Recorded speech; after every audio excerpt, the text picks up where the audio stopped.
Hey, it's Conrad Thompson. Thanks for checking out the podcast here on YouTube.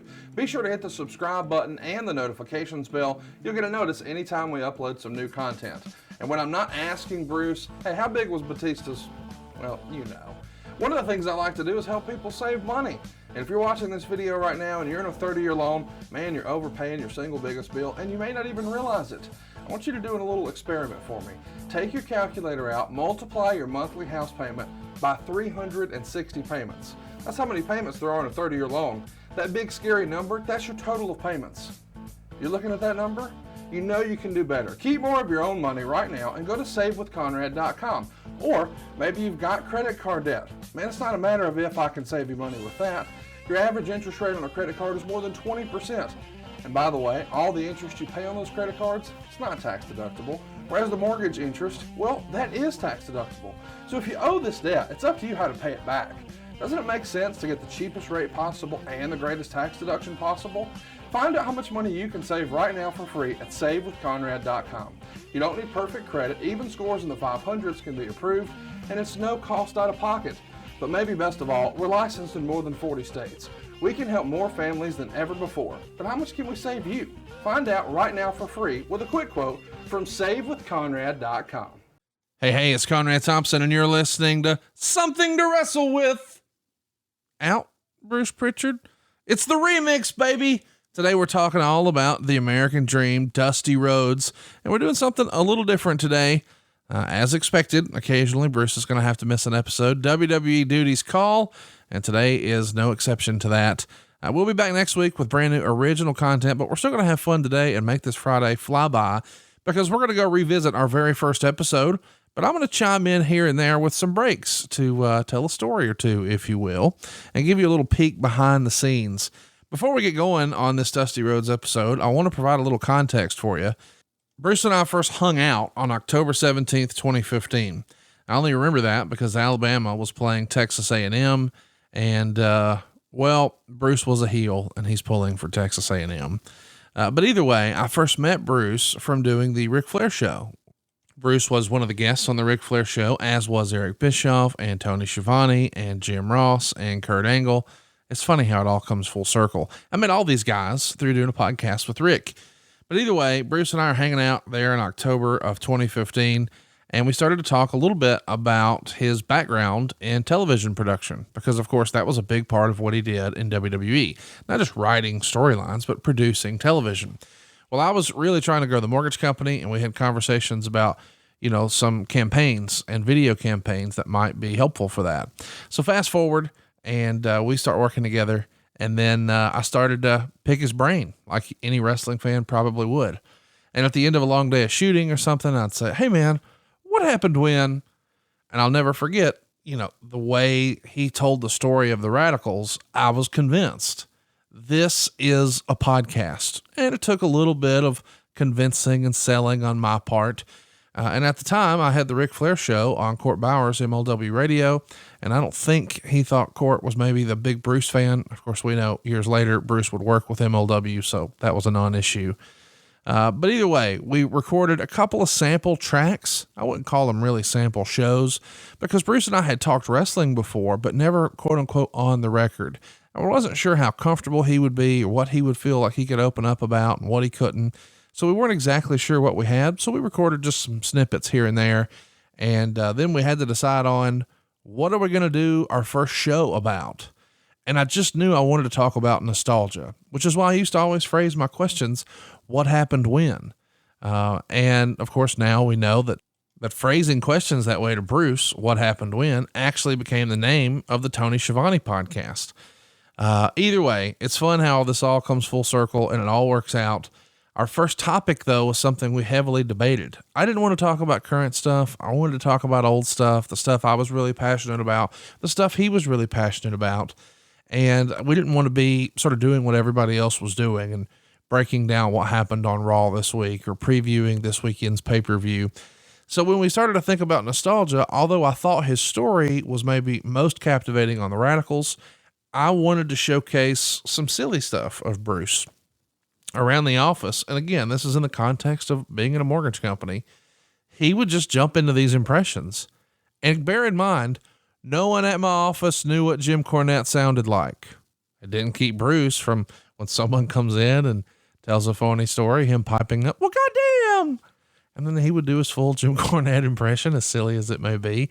And no one in the room had any context of Jim Cornette. They had no idea who that was or what it was supposed to sound like or any of that. But the delivery and the words he was saying were hilarious. I thought his best impression at the time was Dusty Rhodes, and it probably still is, although that Johnny Ace one still pops me. And I wonder if he's doing that today somewhere. Anyway, Dusty Rhodes was chosen as the topic. He had just passed away about a year prior. I think he passed away in June of 2015. Oh, I want to tell you another reason this Dusty episode is so special to me. Man, what a great day in my life. The day this debuts is August of 2016, and that just so happens to be, seriously now, think about this, the first episode of Something to Wrestle drops on the day I have my first date with my now wife, Megan. How cool is that? Two great things starting at the same time. It was a big day in the history of my life, and I'm excited to share a little remix with you here. And it's Dusty Rhodes. By the way, we're not just playing it all the way through. I'm going to check back in shortly, add a little context. We'll see you here in a few minutes. But for now, enjoy the very first Something to Wrestle with Bruce Prichard about Dusty Rhodes and the WWF. From the territories to Titan Towers to TNA and all points in between, he's seen and done it all. And now he's here to share the real story behind wrestling's biggest moments, controversies, and characters. The MLW Radio Network presents Something to Wrestle with Bruce Prichard. Hey, it's Conrad Thompson, and man, we've got something great for you today here on the MLW Radio Network. It's the debut episode of Something to Wrestle with Bruce Prichard. And man, I'm excited about this one, Bruce. Getting to know you over the last year and just pick your brain has been the highlight of my wrestling fandom. And now we get to share it with the entire podcast world. What's going on, Bruce? Oh, hey, man, I don't think you're half as excited as I am for me to re-enter into the world of podcasts. And I'm excited to bring you Something to Wrestle with Bruce Prichard. And we're going to get into some old stories. We're going to get into what's going on in the business today and have a little bit of fun along the way. So our format for this show is unlike anything you've ever seen before with a podcast. We're going to dig in real deep on one specific story a week. And this week we've got a great one. What happened when Dusty went north? And we're going to talk all about when Dusty Rhodes first left Jim Crockett Promotions and went north to Vince McMahon and company in the WWF, Polka Dots, and all that ensued after. Really probably the most in-depth discussion about that ever from someone who was there. And that's what makes this show unique. Almost every other podcast out there is through the film or the filter of what a newsletter was or what a rumor was or what the innuendo was. This is going to be the full story, something you've never heard before. And we're going to do one of these per week. At the end of that talk today, we're going to give you some insight on how you can shape the future episodes. If you've got a specific topic you want Bruce to dig into, we're talking about the golden era of the WWF or the attitude era of the WWE. Bruce was there for all of it. We can even go all the way back to Houston with that talk. Decades of topics to cover. You'll have your chance to contribute and help shape the show at the end of this show. All right, Bruce, what better way to show your support of this show, Something to Wrestle with Bruce Prichard, than to go visit our friends at ProWrestlingTees.com/Bruce Prichard. What will we find there, Bruce?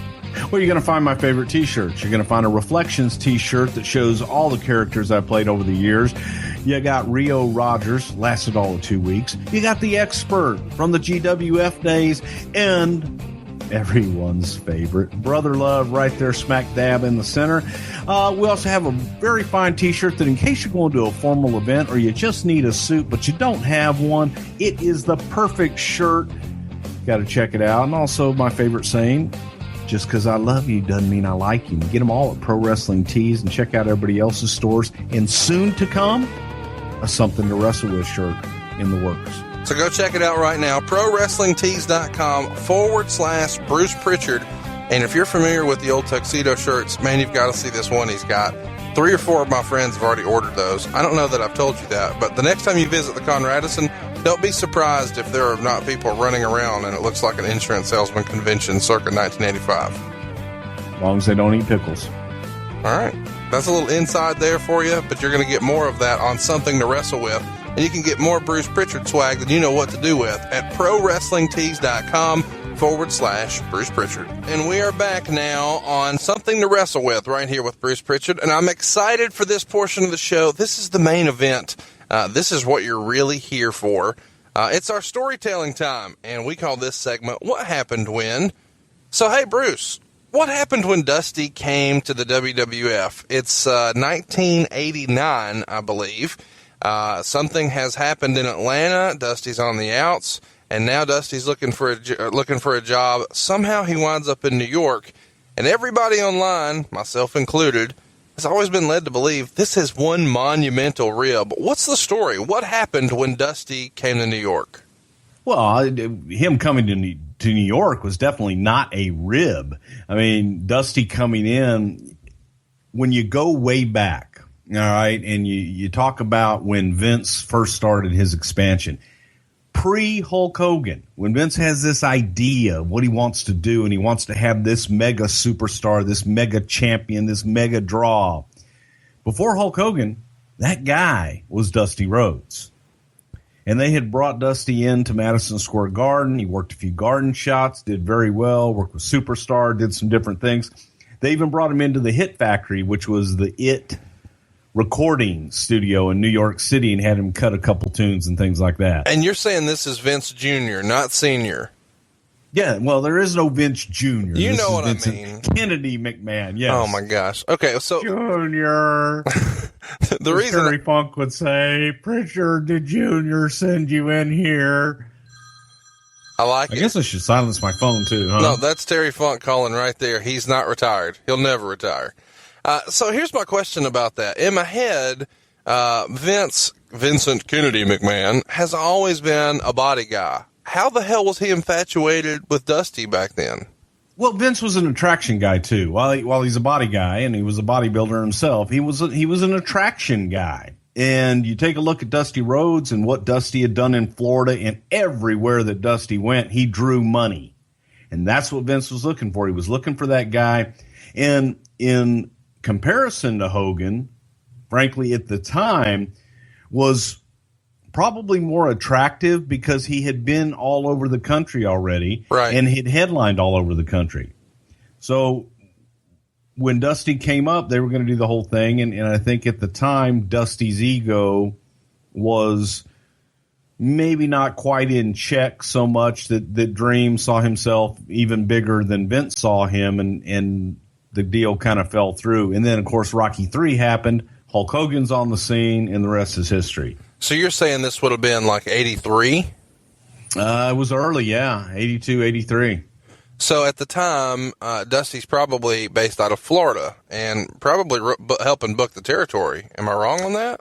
Yeah, I want to say Dusty was in Florida or Atlanta, and he was in the South, and he was a dream, man. Dusty drew big money all over the country. You could bring Dusty into Texas, brought Dusty into Florida, the Mid-Atlantic, St. Louis, wherever Dusty went, he normally worked on top and drew money. So that was attractive to Vince, and he drew money in the Garden. So he was a proven commodity. So Vince Sr. really liked to book, I don't know, ethnicities. I'm trying to find the right way to say that. He had someone for the Italians. He had someone for the Puerto Ricans. He had someone for the Irish. Who the hell was Dusty catering to? The common man, if you will, baby. The gosh. American dream. Dusty appealed to everybody. Right. Because, he didn't have the bodybuilder body physique. He appealed to that common guy who's sitting there drinking a beer going, you know what, I could kick his ass. And Dusty allowed them to live vicariously through the American dream. So that was something that Vince saw in him way back when in the early 80s. So you fast forward to 1989 when Dusty came in. And Dusty coming in, he was coming in as the American Dream, which at the time, if you remember, we didn't really use guys' gimmicks that they used previously. Vince had to change everybody and make them his own, but he let Dusty use his name and the gimmick. So when you're saying he came in, do you know how that comes about? Did he call Vince? Did Vince call him? I'm sure, word gets around. It goes through the wrestling grapevine, and people are aware in New York that he has an issue in Atlanta. But how does that come about? Do you recall?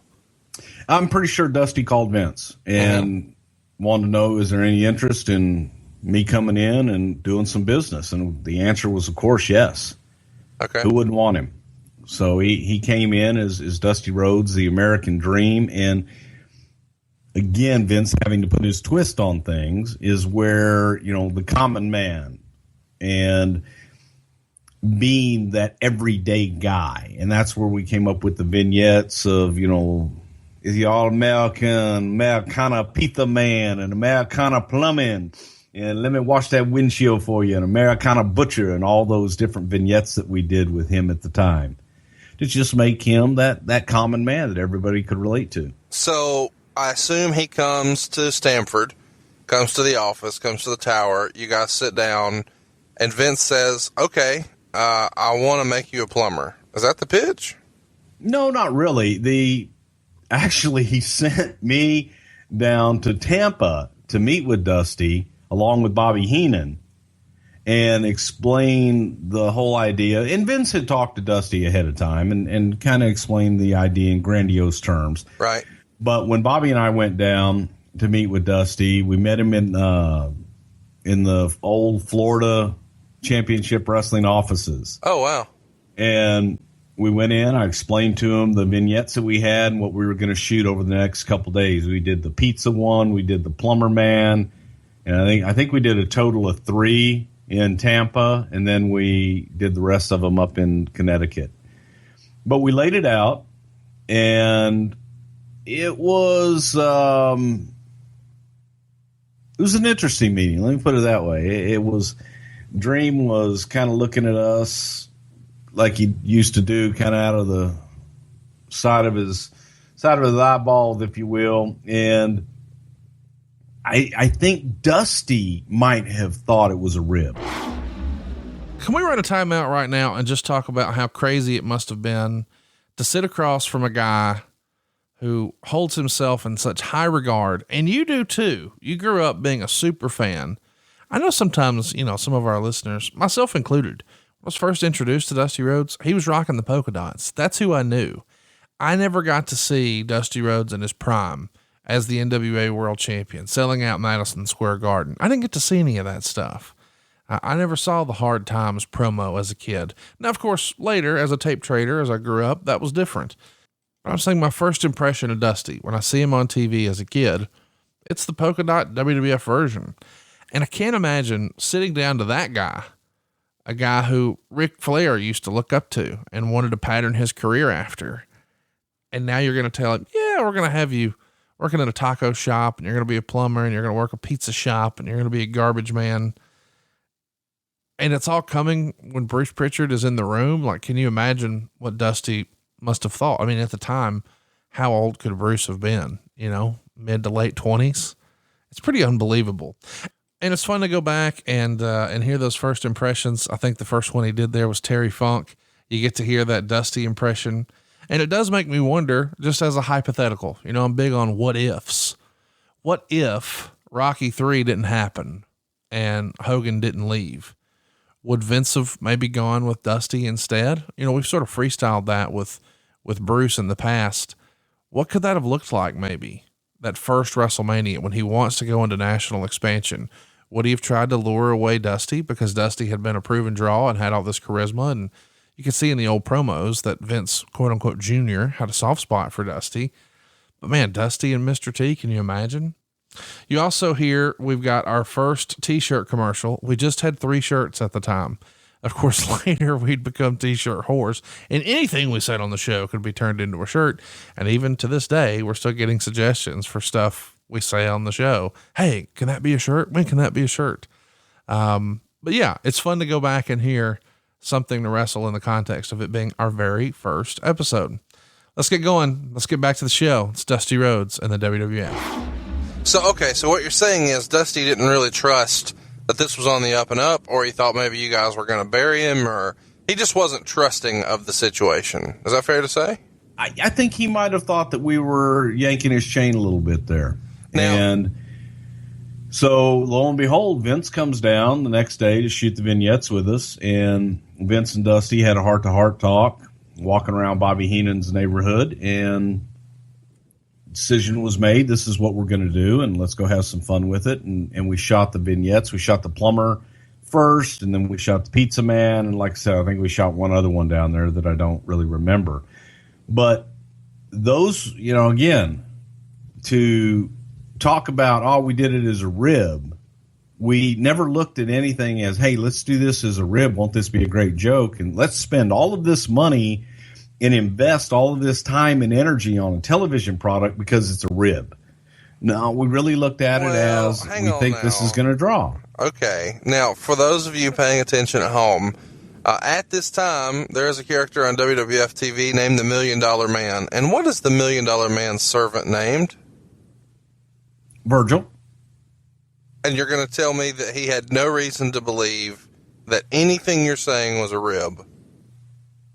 It wasn't necessarily a rib, the Virgil deal. It was wasn't just a rib. What if?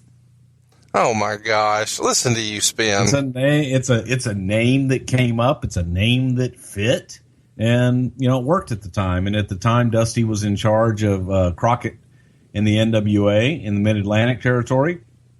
And, it might have been suggested as a dig on Dusty, but at the same time, it worked. It fit. Now, who may or may not have made that suggestion to name the manservant Virgil? Wow, I really don't recall. I think it was Joel Watts, okay, but I can't say for sure. All right, so now I'm curious, and this is the wrestling nerd in me. When you're shooting stuff like this in Tampa, are you using a local television crew, or do you fly people down from New York? Do you get permits to go shoot all this? Or are you just doing this guerrilla style?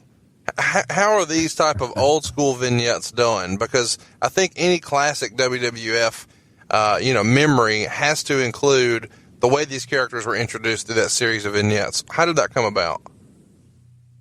Well, back in the day, it was easier to ask forgiveness than permission. So most of the time, if you're asking me how I did them, a lot of times I would just shoot first and let them ask questions later. But I always had my own crews. Kerwin Silfies, who's the director of the television show, Kerwin used to come down and help direct.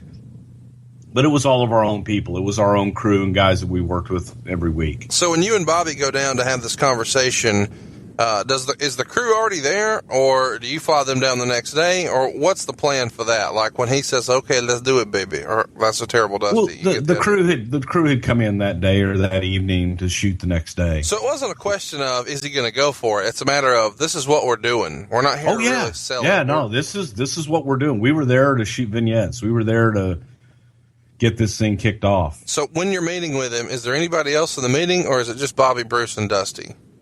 That meeting was just Bobby, Bruce, and Dusty. Okay. So after everybody kind of agrees and says, hey, this is what we're going to go do, is Dusty living in Florida? Does everybody kind of go their separate ways and we just say, meet you under the sink tomorrow? Or what's the plan? Basically, yeah. It's we went back to my hotel, Bobby and I did, and, of course, Bobby lived there, but Vince wanted to know how the meeting went. There weren't cell phones at that time, so you had to go back and get on a phone in a hotel and talk about it. And he decided to come on down to make sure there was no interpretations or confusion on interpretation with the dream, so that Dusty understood that this was coming from Vince, and this is how Vince envisioned this character. And when they talked, everybody was on board, and Dusty loved it, and I thought he did a great job. I thought he jumped in with both feet. I thought that he did a hell of a job. We had fun with it, and that's what it was supposed to be. They were supposed to be fun, lighthearted, and to introduce him not as this ass kicker that he, I think, envisioned himself as, that he had always been positioned as the top babyface ass kicker. It was more of an attraction-based deal. That American Dream, Dusty Rhodes, and he's the common man. Everybody can relate to him, and let's introduce him that way. You got to remember too, to the WWF audience, especially then, who only saw the superstars of wrestling on Saturday mornings, and they didn't know who Dusty Rhodes was. Yep. So this was a new character to them. To the traditional fan, they did know who Dusty was, and they got it. But no, it wasn't a rib. It was something to enhance his character and introduce him to a whole new fan base. So tell me about the first time that you remember Dusty and Vince are in the same room. Would that have happened then in Tampa, or would he have been to New York by then? Well, at that point, for this, you're talking about in the 80s when he came in? That was probably the first time they were together in person was that next morning in Tampa. At that point, had they already negotiated the terms of a contract like they had? Yes. Okay. And Vince at the time is kind of famous for, he's not giving guarantees. It's a rough number. Okay. So, no, opportunity. What does that was his mean, only guarantee. Let me hear the Vince McMahon pitch to a Dusty Rhodes on opportunity when he's coming from headlining in Jim Crockett. Well, goddamn, pal, you done great in the past. Imagine what you can do with the machine behind you. We've got action figures. We've got magazines. We've got it all. We've got pay-per-view. We've got Madison Square Garden. It was something that he was able to offer them that they didn't have before. So they just imagined it was a lot more. Yeah, and it was. Yeah. Normally it was. So to be able to give a guy like that the opportunity to come in and draw and make more money than he had previously, because there's more opportunity to make money, more revenue streams with merchandising and everything else, that I think that was what attracted Dusty to it initially. But it also may be fair to say that, Dusty didn't have a whole lot of leverage. 1989 was not like 1979. At this point, it was one burnt bridge now in Atlanta, not forever, but for a little while. So if he was going to still stay in the business and earn a good living, it was pretty much New York or bust. Is that wrong? At that point, yeah, Dusty was doing his championship wrestling from Florida promotion that he had there in Tampa, Turnbuckle Wrestling or whatever it was, and running shows in the Tampa area. And that was all he had at the time. So this was a godsend for him. This was a big opportunity that he didn't want to squelch. And, you talk about ribs and everything, and I don't rib. I don't want to be ribbed. But probably the one and only time, maybe not, but I did have a little fun with Dusty when we were shooting things at different points, especially when we got to the butcher shop. And we made him take his shirt off and put the butcher smock on him. And as I'm standing there looking at him after about the third take, and I realized, and the real butcher is standing right there, watching with us. Right. I'm looking at the real butcher, and I'm looking at Dusty. I'm looking at the real butcher. I'm looking at Dusty. And Dusty's smock is pristine white. And I said, he's just not dirty enough.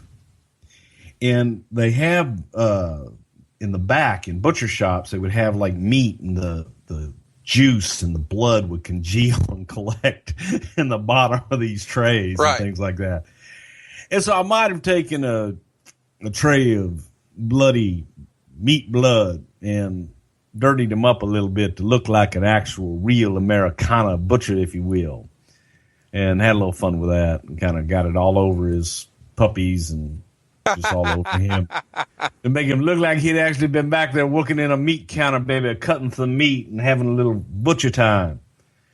But he was, he was game. He did it all, the Americana taco stand and whole 9 yards, man. We had a lot of fun with those. In my head, he would have been one take Johnny with a lot of that stuff, because he seems like he just has natural charisma. Was that fair to say? He does, but again, with Dream, he does have natural charisma. And if it were Dream's idea, Dream coming out with it, I think he would have been one take Johnny. But he was trying so hard to become the common man, right, that he was forcing it, and it wasn't as natural as everything else that he did. So it took a little while, and once he got comfortable with it, it was Dream. It was easy to do. So we had a lot of fun with that. So in this first initial meeting now, Vince McMahon is in the room. Dusty's there. Any memorable moments or pieces of conversations or tidbits that you recall from all you guys being together for the first time? No, Vince and Dusty went and took a walk and had a private conversation one-on-one. And Dusty came back with a great attitude and ready to go to work. Wow. Okay. So that was, no, I was not privy to that, and nor was Bobby. We all met at Bobby's house, and Vince said, "Let's have a talk, pal." And they went and took a walk. Walked around the block a couple times, came back, and he was ready to go. Dusty had to be, and I don't mean this in a negative way because he's one of my all-time favorites, as you know, but Dusty had to be a little cocky or arrogant or confident or whatever you wanted to say. Did any of that rub Vince the wrong way? At times it might have rubbed people the wrong way, but you know what? Vince rubs people the wrong way sometimes for the same reasons. And, you can be cocky and arrogant if you can back it up. Right. And Dream could back it up. Dream had done all those things. Dream was the man, He was on top of the mountain, and nobody could touch Dusty Rhodes in a lot of respects. So him walking in with the chip on his shoulder, it was warranted, but I think there were a lot of guys that maybe had worked for Dusty in the past that might have felt that they were treated unfairly, that looked at him like, oh, we're going to humble him, which, there was a little, he wasn't welcomed with open arms in the locker room right away. And so normally I would say, without naming names, but screw that, name some names. Who would he have not been comfortable with? Probably guys who he used to work with and Jim Crockett. Yeah. Essentially guys were like who a Jake worked Roberts. for him before. Jake worked with him. Jake worked with him in Georgia. Would Jake have had a problem? Would Ted DiBiase have had a problem? I think that it was more of, again, it goes back to that rumor and innuendo type thing. Right. And guys that had worked with him, maybe they felt they should have gotten a better payoff on this night or what have you. And this guy's going around in jets and mink coats and limousines and dropping all this money everywhere. There might have been a little jealousy there, but it was just a general overall feeling. Guys that had never met Dusty before had a preconceived notion of what he was. Preconceived notion. I see. And, when you get to know Dusty, he's one of the sweetest human beings you will ever have had the pleasure to have known and experienced. It takes a little while for him to open up and do that. And let somebody in. Would any of the old timers from the WWF have taken, some of his counter programming, for people who maybe don't remember? Whenever the WWF would have a big event, the NWA would try to counter program it with a free event and just to try to distract. And there was lots of, heated rivalry stuff that was happening in the mid and late 80s. Would any of the old timers, like a Gorilla Monsoon, I don't mean to specifically name him, but a Lanza or whoever's there at the time, had some sort of mixed emotions about Dusty being there? I think maybe on the surface they might have, but you mentioned Gorilla Monsoon. Gorilla welcomed him with open arms, and Gorilla was one of those guys who he and Dusty were friends when they had worked together in different places, and he knew Dusty, so they welcomed him with open arms. Okay, time out. You just heard the beginning of "not a rib" as a cornerstone saying here on Something to Wrestle. Boy, we had a lot of talk like that in the very beginning of my conversations with Bruce, where we would sort of debunk stuff. A couple of them that you're going to hear here. The whole idea that Akeem wasn't a rib on Dusty, calling himself the African Dream, but maybe the biggest of which that I just think is hilarious. Naming Mike Jones Virgil and making him the manservant to the $1 Million Man. That's not a rib on Dusty. Of course it is. I also enjoyed hearing the first Vince McMahon impression of Bruce. And I often wonder these days, does he still dust that off in meetings, with the rest of the writing staff or something? I can't imagine. It just is apparent to me listening to this back that Bruce was a natural storyteller and he was going to be great at podcasting. And we know that was the case. Oh, and how about Vince coming down to meet Dusty and supervise the vignettes? I wonder if he did that for Barry Darsow or Steve Kern. You think he was showing up for Repo Man shoots or Skinner shoots? He knew he had something with Dusty. Dusty was special. Dusty held a special spot in Vince's heart. I think that's apparent. Let's get back to it. Dusty Rhodes in the WWF. You know, once Dusty comes in and you get to know Dusty, not in a supervisor role or as your boss, just as he's a guy. Just one of the boys. Please, he's the best. So talk to me about what everybody really wants to talk about, and we've talked for 20 minutes now and not addressed it. Polka Dots. Where does this come about? What's the meeting like when somebody first says Polka Dots? It was no meeting. It was a TV taping, and Dusty was in the ring. And Vince, I'm at gorilla position watching the monitor. Vince is standing in front of me. Pat Patterson's nearby. And Vince is watching the monitor, says, you know, I see him in polka dots. All right, what? Dusty, polka dots. Giant yellow polka dots. We're looking at him like, okay, you know, all right. You see him in polka dots. And Dusty comes back through the curtain, having had his match. Dream, let me talk to you real quick. And you see the two of them kind of having a little powwow off to the side. And Vince is doing his hand gestures, polka dots. And there's polka dots everywhere. Yellow polka dots. And God, it's going to set you apart. And Dusty kind of looking at him like, are you ribbing me, baby? And Vince, serious as a heart attack. Polka dots. And polka dots were born. Next TV, Dusty had black tights with yellow polka dot everywhere. He had his little shirt made with polka dots. And that's where they came from. Not a rib. It was something to enhance him, to make his dress and everything about him be a little bit different than what he had been in before, you know, the black tights and the DR on his tights. So no, it wasn't a rib. It wasn't some conceived meeting. Let's make fun of Dusty. It was a vision that Vince had and acted on. So at SummerSlam in 1989, he wrestles the Honky Tonk Man. That on paper doesn't seem like a match that would have ever happened, but it did. How did that match come about? Do you recall? You know what? I really don't, but I do recall the sing-off that we did with Honky Tonk Man doing his, I'm just a Honky Tonk Man. And Dusty was like, you know, baby, I can sing better than him. I'm putting in his, and he was serious. Sure. He said, let me sing. I do a great rendition of Johnny B. Bad. And we brought a band into the studio in Stamford, Connecticut, and we had Dusty do Johnny B. Bad, and he was horrible. But midway through it, I'm sitting there and I go, hey, what if we change the words from Johnny B. Bad to Dusty B. Bad?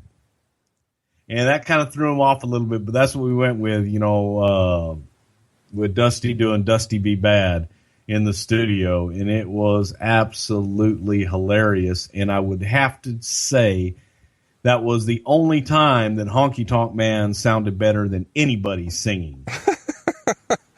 Well, and it's hard a lot of fun. It's hard to imagine, you know, now because he's really a caricature in hindsight, but Honky Tonk Man had serious heat. I mean, he was a hated heel back then.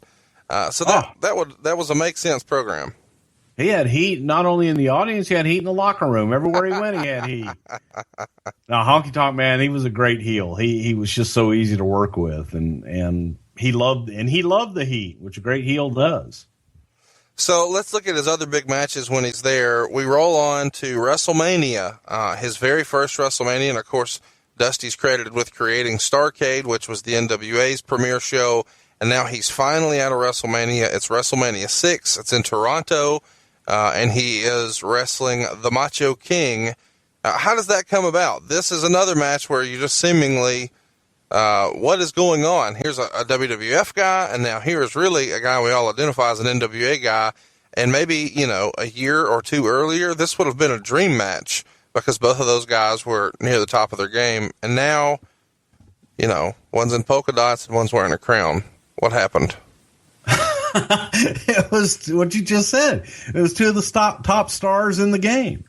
It was Randy and Dusty, and the characters, the Macho King looking down on everybody, and the guys that the Macho King's looking down upon are the common people. And you got the leader of the common people, the common man, the American Dream, Dusty Rhodes. And you got Miss Sapphire, and you got Queen Sherry. It was a match made in heaven.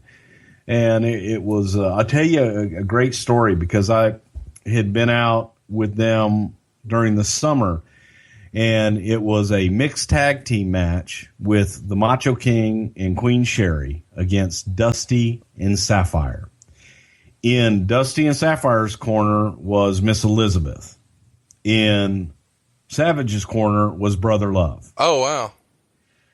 So we did these matches all around the horn, and it was, without a doubt, some of the most fun I have ever had in the business, because Dusty and I would travel together a lot during that time. I either traveled with Randy and Liz, or I traveled with Dusty.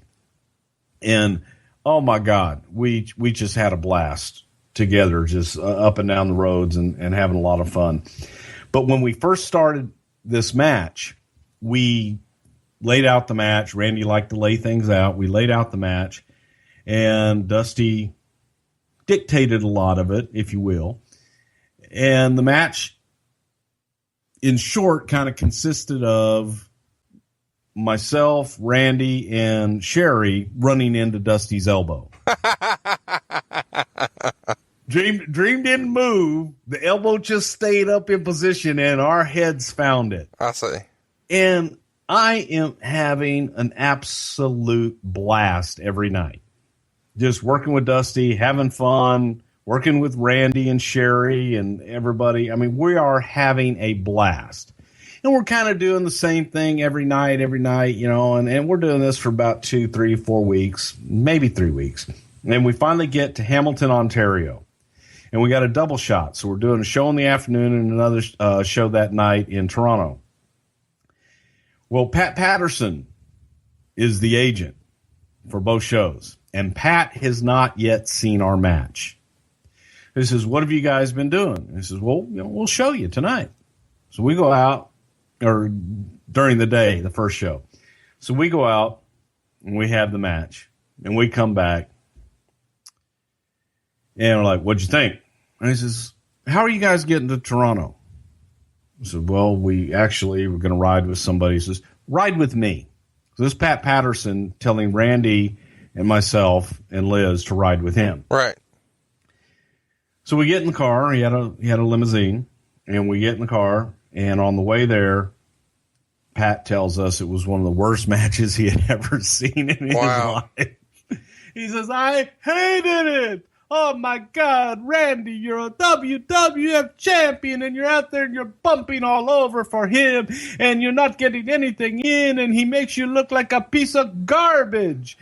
And essentially, he's getting Randy fired up, because he's like telling him, he's abusing you, and now you're bumping, and you're making he doesn't do anything, and you're a champion, and everybody, they love you, and Brother Love, what the hell? He goes, "You get in for the match, you get in one time only. You got heat. Why you go in and bump all over for him?"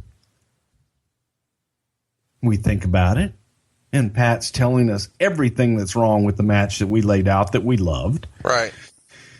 And he's making sense. He's making a lot of sense. But to be just real blunt, man, we were fans of Dusty, and we were having a good time working with the Dream and doing all of his stuff. So he says, "Let's come up with a different match." So we come up with a completely different match with basically Randy controlling the majority of the match and getting heat on Dusty, and Dusty making his comeback, and Brother Love gets in at the very end, and Dusty gets one shot at Brother Love, and that's the finish, and we're out of there. So we get to Toronto and we have this match. Randy and I have this whole match laid out. I mean, we've got it completely laid out. And Randy says he's fired up. I mean, he's just all bowed up. He's ready to go. And he's like, "Where's Virgil? Where is he?" And he hadn't gotten there yet. "Let me know as soon as he gets in, and we need to talk to him." So Dusty comes in, puts his bag down. And they say, "Hey, Dusty's in the back dressing room over there." So we go marching in, and Randy goes over to Dusty. Says, "Green, we need to talk to you for a minute in here." So we walk around the corner, go into the shower. That's where you had all your private meetings, is in a shower or bathroom stall. So we get in, and Randy starts off by going, "Yeah. We were talking to Pat about the match, and he didn't like it, and we had some changes and things like that, and we're gonna make some changes tonight. So, Brother Love, go ahead and tell him what the match is." Oh wow! Oh And wow! I'm looking at Randy like, "Why me?" And go ahead. And so I lay the match out to Dusty, and Dusty is got his back against the wall in the shower and is looking at me with these giant bug eyes. Doesn't say a word throughout the entire spiel. And we're finished. And Randy's like, "Okay, what do you think?" And Dream just looks at it and says, "Baby, this is kind of like somebody going in and grabbing Babe Ruth and pulling him in the shower and telling him how to hit the ball, if you will." And there's silence, and Randy says, "Well, babe, that's what we're doing tonight. See you in the ring." And it was just classic Dusty, and we went out, we tore it up, but brother, okay, babe. And from that point on, he was babe to us. And that's amazing. Every night we would go out and go, "Hey, babe, this is what we're doing, baby." But that was just typical Dusty. So you mentioned a minute ago, Sapphire. I'm really struggling with this. How is this not a rib? Sapphire as a valet? First of all, who is she? Where do y'all find her? Whose idea was it? And then what was Dusty's reaction? It's a lot of questions. I got a question for you first. Okay. Why do you think Sapphire is a rib? Okay. The valets in wrestling at the time are Missy Hyatt, Miss Elizabeth. Is there another one? Okay, let's take a Missy Hyatt. I don't know if she was active at the time, but she may have been with Eddie Gilbert at the time. Look at Eddie Gilbert. Look at Missy Hyatt. Look at Miss Elizabeth. Look at Randy Savage. So are you telling me that when you compare those and you're looking at a female counterpart to the male counterpart, the common man would have a common woman by his side? He wouldn't have some beautiful stripper-esque gorgeous girl by his side. He'd have a common woman. He'd have a common lady by his side. So are you going to suggest that Sapphire was not a rib? Absolutely not. Sapphire was there to enhance Dusty and the American Dream and the common man. That wasn't a rib. Again, I keep going to the same point. We didn't do things for a rib, and especially invest that much money on something and a character. Oh, well, let's just have fun with him. No, it was there to enhance that character and make him more relatable. Was there any thought put into her being black? Was that strategic? Well, it was, I don't know that it necessarily was, we need a black woman. No, we needed a common woman.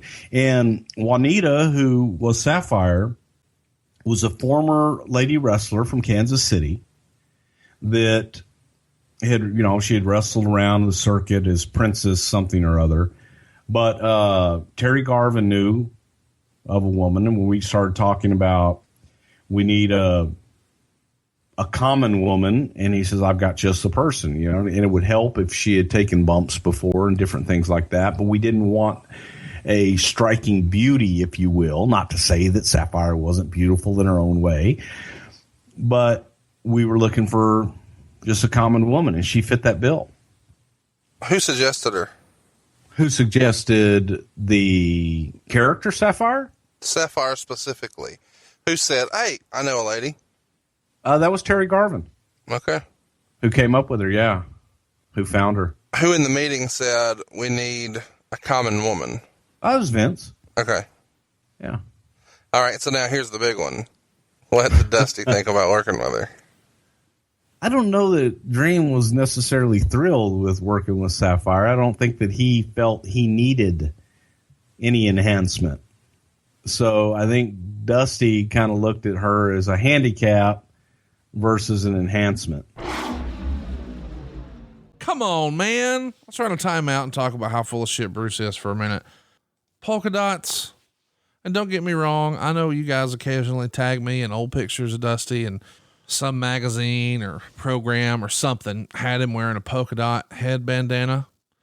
Come on though, dude. That was not cool. Dusty wanted to be cool. He wanted to be the badass. It's hard to be a badass in polka dots, but somehow Dusty pulled it off. But the assertion that it was not a rib and it was to set him apart, crazy. I also loved hearing Bruce's first Pat Patterson impression on the show and him talking about fixing their match. But the idea that we get to hear Bruce do the Macho Man impression in the same episode. I mean, look at how heavy we are on impressions in this first show. And the whole Babe Ruth story with Macho Man is still one of my favorite Something to Wrestle stories. It's just a fun episode, man. You get to hear Vince, you get to hear Dusty, you get to hear Macho, you get to hear Pat. There's so many impressions. Oh, and before we go back to the show, Sapphire not being a rib. Come on, man. Listen, great lady. Loved it. I was a kid, didn't understand it, thought it was cool, but clearly when everyone was looking for, you know, the next Miss Elizabeth or the next Missy Hyatt, Sapphire was a departure from that. But somehow, again, Dusty made it work. And I guess it's kind of fun to hear Bruce try to put the screws to me a little bit. So here we go. Let's get back to Dusty Rhodes and the WWF. So, I don't know why my brain automatically went there, but when you said the word enhancement, a lot of people online refer to that era of the WWF as the steroid era. Was there any pressure or any conversation about Dusty trying to change his physique? And by saying that, I don't mean necessarily that anybody say, go take steroids. I'm not asking that. I'm asking, did he feel the need to try to trim down, to drop some weight? Was there any conversation about him just trying to change his physique for WWF television? Yes, there was. And Dusty brought that up. And Dusty, when he started and he came up in a conversation with Vince, told Vince that he was eating salads and chicken breasts and was on a diet and exercising and hitting the treadmill and all these things. And Vince looked at him and said, why? I want you as you are. I want to see the puppies. I want the flab. I don't change a thing. So to the contrary, and Dusty felt that he needed to get in shape, if you will. Dusty was in great shape, an incredible athlete. This was a big guy. Right. But he could move for a big guy. And, you know, I laugh when people would say, oh my God, look at that sloppy son of a bitch. How can that be an athlete? He was a stud throughout his entire career. Even then, he could move and he could go. So help me understand when you're saying puppies, and I know I'm circling back to something silly here. Are you suggesting that Vince McMahon coined that phrase and not Jerry Lawler? Are you crushing all of my dreams here today? I think I'm crushing your dreams there, pal. Yes. So Vince McMahon. That's a Vince term, puppies. Okay. I don't think that, well, I didn't know that. Maybe the whole internet knew that and I didn't. But, so, the music is iconic. The Dusty Rhodes theme song. Is that something that you guys just had in the can for somebody at some point, or was that specific for Dusty Rhodes as far as the beat and all that? Obviously 100%, the lyrics. 100% specific for Dusty Rhodes, written and performed by Jimmy Hart. Wow. And that was for Dusty, and Jimmy wrote it, and with his partner, I think his partner's name was Jimmy McGuire, and they knocked it out of the park. Jimmy Hart also did Big Boss Man too. Two iconic themes for sure. Yeah. So it was without a doubt, definitely for Dusty Rhodes. So then as we continue to talk about the pay-per-views, Macho would work again with Dusty at SummerSlam. But then Survivor Series 1990, Dusty Rhodes is on the babyface team, and there is a debut heel character on the opposite side of the ring, and it's Kane the Undertaker. And then that was pretty much the beginning of the end for Dusty.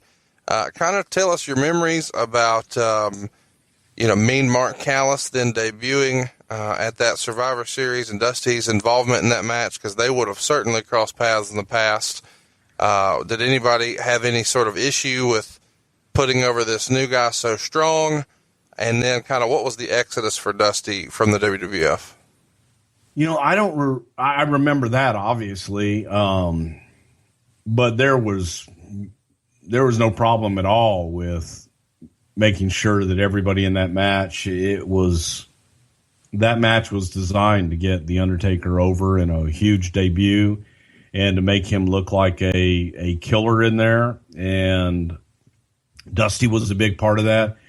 It may have been the fact that I just whipped Dusty's ass so bad on the outside of the ring that night that he had to leave in shame, having Brother Love have him whoop his ass on the outside of the ring. That maybe that's why he had to stick his tail between his legs and leave.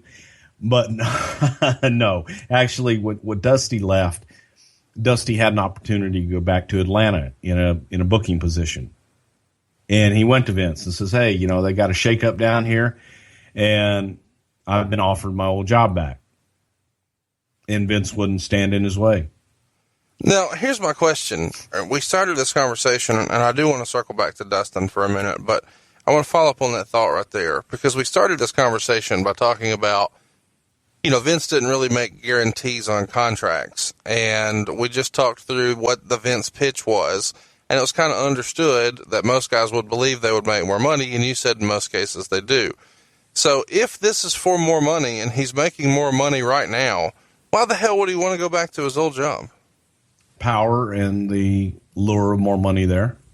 So he felt like the booking position there would pay more than a performer with dolls and magazines and everything else. Right. Okay. Because he was in charge, and he was also working and in a position to put himself in a top position and be a part of everything. Which he didn't do when he went back, by the way. He went back as a booker, but no, I don't think he didn't book himself into anything. He didn't book himself into that, no. So the last, sort of time we'll see him on WWF TV for a long time is the Royal Rumble 1991, right around that early 1991 period, and he's tagging with Dustin Rhodes. Is there any sort of irony in the fact that they are wrestling Ted DiBiase and Virgil on his way out? That it's Virgil versus Virgil? Is there any real thought put into that? Because that, too, to me, seems like a rib. That Virgil Runnels' last pay-per-view match is against a character, manservant, that was also named Virgil after him. Absolutely not, because we had done the program with DiBiase and brought Dustin in, and it was just conclusion to that program. How does that come about? Does Dusty recommend Dustin coming to New York, or does Vince ask about him? No, Dusty recommended him. He was in Kansas City at the time, and we were coming through there, and we actually put him on some of the house shows that we had, and Dustin did a hell of a job. So we brought him in and did a little something with him at the time. Why was there not a play to try to keep him or do something bigger with him, and just instead of just letting him go back with his dad? Because Dusty wanted him back. Okay. Dusty wanted him to come with him, and out of respect to Dusty. That's the other thing that people don't always realize with Vince McMahon is, I know there's times that he's maybe gone back on his word with some people, but for the most part, if he gives you his word, he's going to do something, he'll do it. And he's fair, And he really doesn't do things out of malice. Right. You know, there's exceptions to that rule, obviously. But Dusty had an opportunity to go back, and it's what he was going to be happy doing, having the booking position in Atlanta. And Vince was like, if you're going to be happier there, I don't want somebody here that's going to be unhappy. Right. And if your son feels more comfortable being there, working with you, and you want him, I'm not going to stand in his way either. So those are things that he's done a lot of times over the years that people don't realize, and they wonder, well, that doesn't make any sense. It did, because for the right business reasons of having a happy camper or an unhappy camper, go ahead and, if you got an unhappy camper, get him out of camp. Yeah, that makes sense. So let's talk about some fun stuff. Let's kind of rapid fire some of these. I'm sure you've got some fun stories here. True or false? Dusty Rhodes in the locker room, cowboy boots, and not much else. Yeah, pretty much. Or a T-shirt. But no pants. No pants. No. First thing Dream did when he got into a locker room was drop his drawers. Why does Dusty hate pants so much? I don't know. Maybe he got chafed or something. But yes, that's a true story. That's pretty much true wherever he was. Your favorite Dusty rib. Dusty had to have a great sense of humor based on what little we fans know. There has to be a fun Dusty rib. Since nothing else was a rib, Sapphire wasn't a rib, Polka Dots weren't a rib, there's no such thing as a rib. But Dusty had to have a good sense of humor and rib somebody. Dusty had a great sense of humor. I don't know. Well, it was a rib on me, but it was just kind of funny to give you an example of Dusty's kind of sense of humor. We were in Cincinnati, and Dream and I were traveling together. And Dusty always liked to stay off the beaten path, away from everybody else. And we pull up to a hotel, a brand new Hilton hotel at the Cincinnati airport. We pull up, Sapphire and Sherry pull up right behind us. Now, we had no idea where we were staying that night. We were going to go in and see if they had rooms. And they pull up and go, oh, hey, are you guys staying here? And Dusty says, yeah, baby, we're staying here, but they sold out for the night. Y'all need to go to the nice little Fairfield Inn over there, or Hampton Inn down the street. Real nice for y'all. I called in. They got reservations for y'all over there when I thought they didn't have no more rooms over here. And would send the girls on the way so that nobody would stay with us. We go in, all right, and Dream is telling me, Pong ahead, let me handle this because I stay here all the time. They know me here. I get us a good rate. We walk in, and now this place is brand spanking new. He stays here all the time.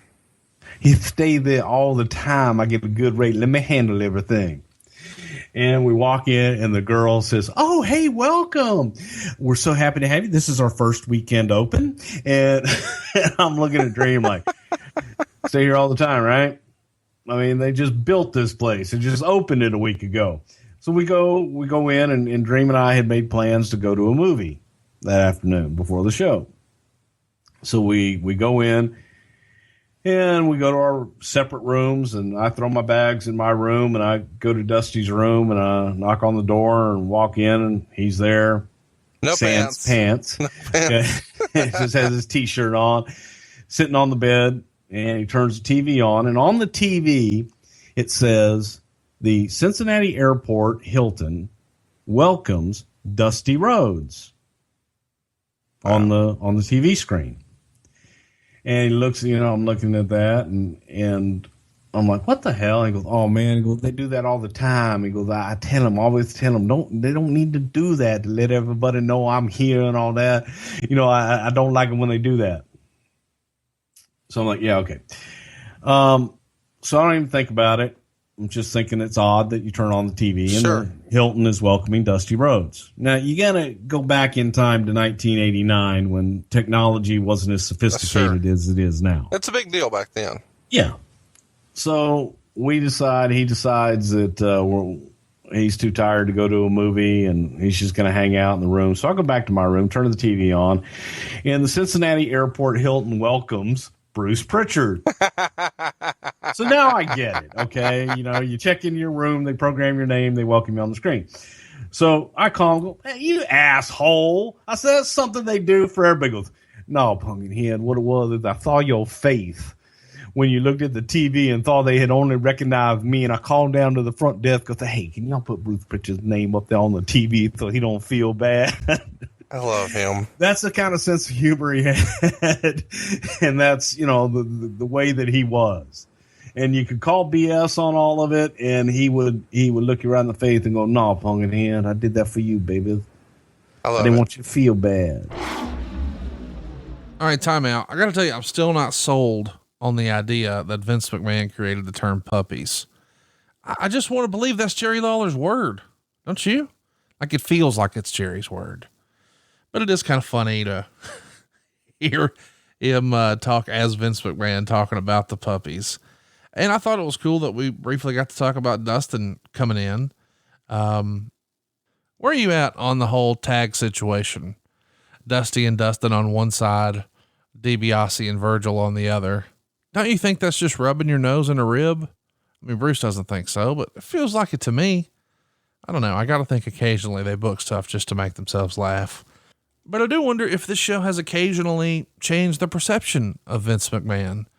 Because Bruce always hangs his hat on, why would we invest time, effort, energy, and money in something that we don't want to work? Why would we knowingly, throw these valuable dollars and all of this effort away? Why would we waste it?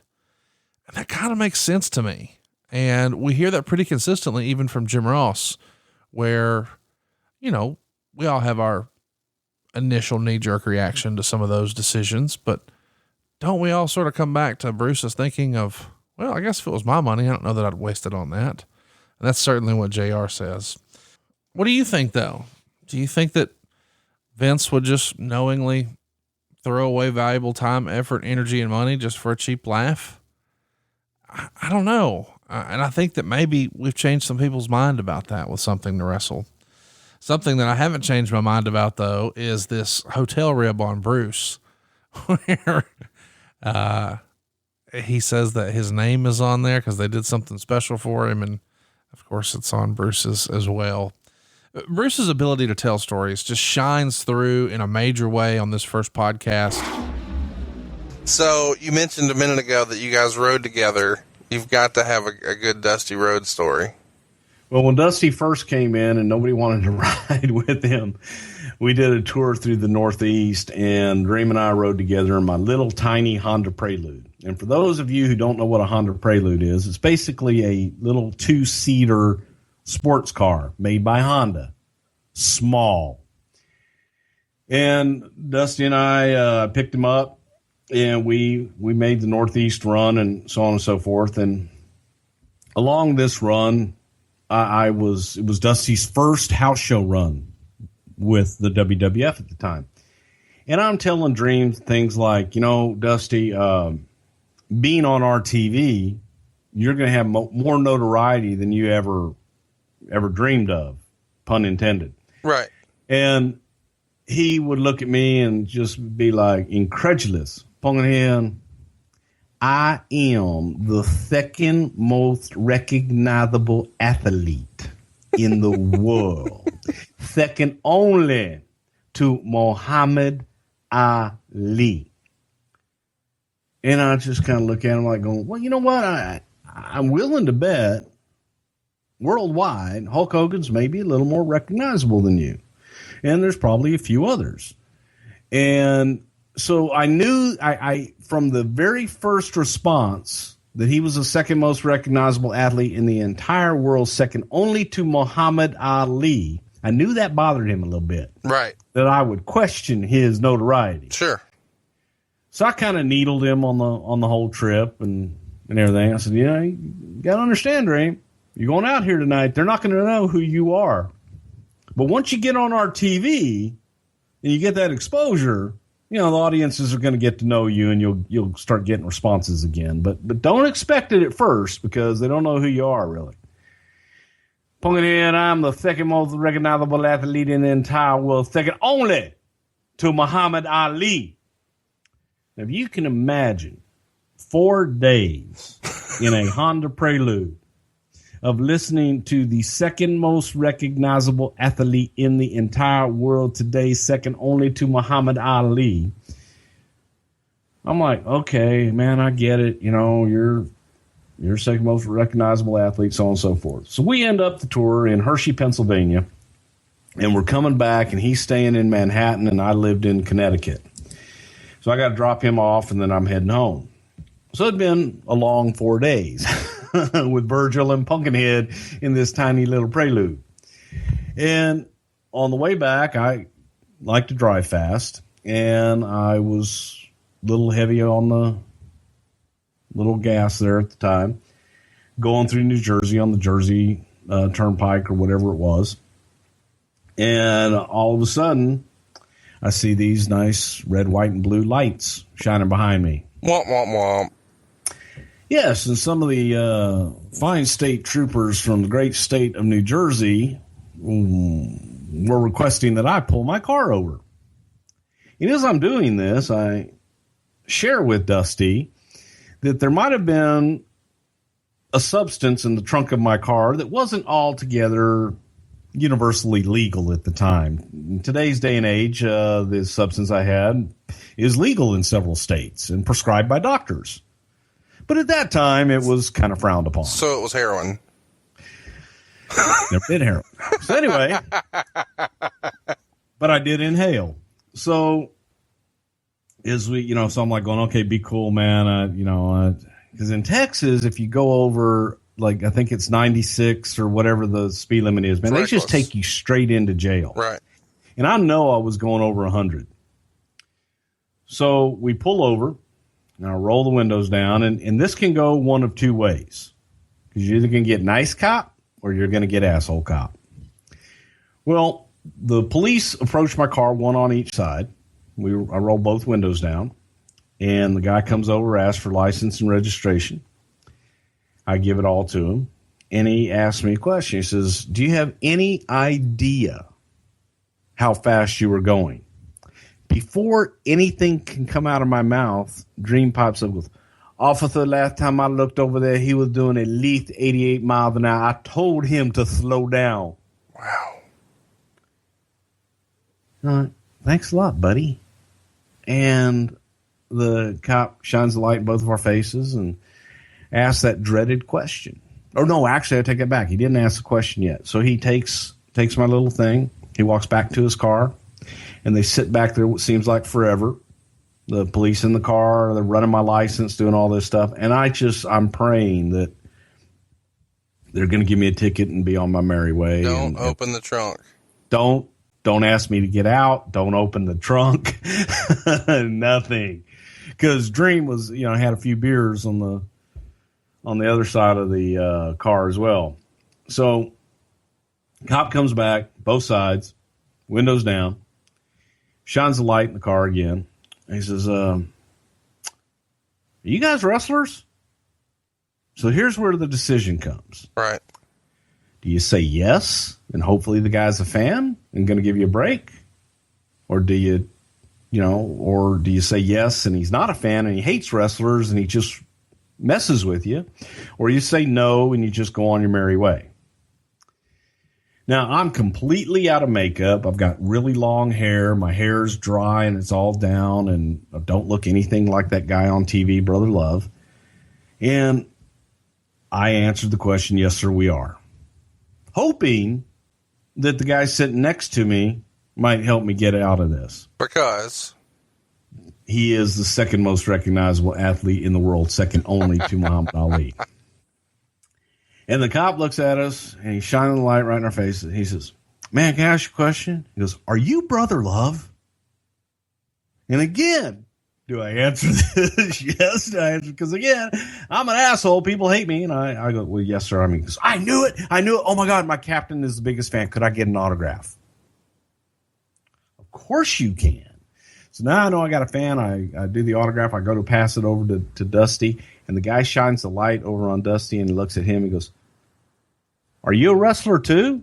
Oh, yeah. And he incredulously looks over that cop and goes, I am the American Dream, Dusty Rhodes. And the cop on Dusty's side of the window pokes his head in and goes, "Oh, are you still in that AWA?" Wow. They let me go with not even a warning. They tell me there's no more cops between here and New York and send me on my way. And there's silence in the car. And as we're driving along and probably about, 2-3 miles, he doesn't say a word. I don't say a word. And finally, I just look over at him. And I say, "Second most recognizable athlete in the world, second only to Brother Love." And, so don't think I haven't told that story a few times. Especially love telling it in his presence because he would vehemently deny it, baby. No, Dusty was great, man. I loved traveling with Virgil. Well, man, that was a great story. I can't think of a better way for us to end our Dusty Rhodes story. What happened when Dusty Rhodes came to New York? And now we know the rest of the story. You know, when we started the show back in August of 2016, I don't know what people expected, but I know that it wasn't overwhelmingly positive. I saw a ton of feedback online with people saying like, "Wait a minute, who wants to hear a Brother Love podcast?" And there were people out there who were boo birds, and they had just seen a lot of shoot interviews and sort of repeated what they heard in shoot interviews. "Oh, Bruce is a stooge and he's lazy, or he's this or he's that." But Bruce never policed any of the narrative. He was always just behind the scenes. But what they got to see in this very first episode was Bruce is a damn good storyteller. And he was at the right hand of the most powerful man in the history of wrestling. So he was involved in a lot of major stuff, and his ability to tell stories and do impressions, it was going to be something special. And Something to Wrestle is the foundation for what we've done with all my other podcasts. The success of this allowed me to spin off into shows with Tony Schiavone and Eric Bischoff and Arn Anderson and Jim Ross. And of course now even Kurt Angle, who's coming out every Sunday. But without this show, I don't know that any of that would have happened. So I'm thankful it happened. I'm thankful we got to do a remix, and I'm thankful that we're going to be back next week with new original content, or at least that's the plan. Of course, I'll be here ready to call an audible if we need to, because I'm glad we get Bruce when we get him. Our plan today was to cover Trish Stratus. We're still hoping to get there. We've got an incredible Undertaker episode tracking down all of 98 and 99 coming your way. We've also got WrestleMania 12 and WrestleMania 22 on deck just in time for WrestleMania. I have no inside information, but I'm hopeful that this year's WrestleMania is a little different than last year's. I'm ready for things to be back to normal, whatever that even is at this point. But one thing I'm excited about no matter what is being back with you every single week. We can't thank you enough for all of your continued support. It's been so fun to go back and revisit this episode. Of course, the story that everyone still talks about to this day, the whole second most recognizable athlete in the world. Great stuff. By the way, I'm probably going to get in trouble for talking about this, but once upon a time when Bruce and I did that European tour a few years back, we were piggybacking live wrestling shows, and the main event for all of those shows was supposed to be Cody Rhodes. Cody had injured himself, so he wasn't able to actually wrestle in the ring, but he was still making appearances, and he guested in one of our live shows. He was like a surprise guest, which was pretty cool until it wasn't. I don't think that Bruce knew that Cody absolutely hates Dusty impressions. So here's a pro tip. If you ever get a chance to meet Cody Rhodes, great guy, but in the middle of the conversation, don't launch into a Dusty impression. That doesn't work for him. And I get it. I think I'd probably feel in a similar manner, but Bruce did not know this. So in an effort to be entertaining, now in front of a crowd of, 600, 700, 800 folks, he picks up our cardboard cutouts. We used to have heads on sticks like they do in Pardon the Interruption. So it's an actual picture of Dusty Rhodes' face on a paint stir stick, and he holds it up and the audience starts laughing. And then he turns to the left and there's Cody now staring at a cardboard cutout of his dad. And Bruce launches into the impression, and he's trying to be funny, but he's talking about his wife, not Cody's wife, Cody's mom, because remember in this scenario, Bruce is Dusty. And I am mortified knowing, oh no, Cody doesn't like this, but Cody was a good sport, laughed, the crowd loved it. And, we lived to tell the story. And now fast forward Boy, that'll never happen again. First of all, there's no more live shows. We're in the middle of a pandemic. Secondly, even if there was, Bruce has no time. He's back with WWE. And I'm pretty sure Cody's not available either. It's just funny how quickly life can change. You know, I was thinking about this the other day. We did the show for 2.5 years before Bruce went back to WWE. And now we've been rolling for more than 2 years. I guess 25 months since he's been back with WWE. And yes, we've missed some shows here and there and had to do things like this, call an audible and do a remix. But gosh, I've had so much fun doing this show with Bruce and talking to you guys every week. And I appreciate your faith and confidence in us and sticking with us when we have to call an audible like this. But I'm having a blast and I look forward to recording with Bruce again real soon. We'll see you next week right here on Something to Wrestle with, hopefully, Bruce Prichard. Rock on. Am I supposed to say that? I feel like I'm supposed to say that. Hey, it's Conrad Thompson. Thanks for checking out the podcast here on YouTube. Be sure to hit the subscribe button and the notifications bell so you get a notice anytime we upload some new content. And go save yourself some money right now. If you're in a 30-year loan or you have credit card debt, it's not a matter of if I can save you money. It's a matter of how much. Find out right now for free at SaveWithConrad.com.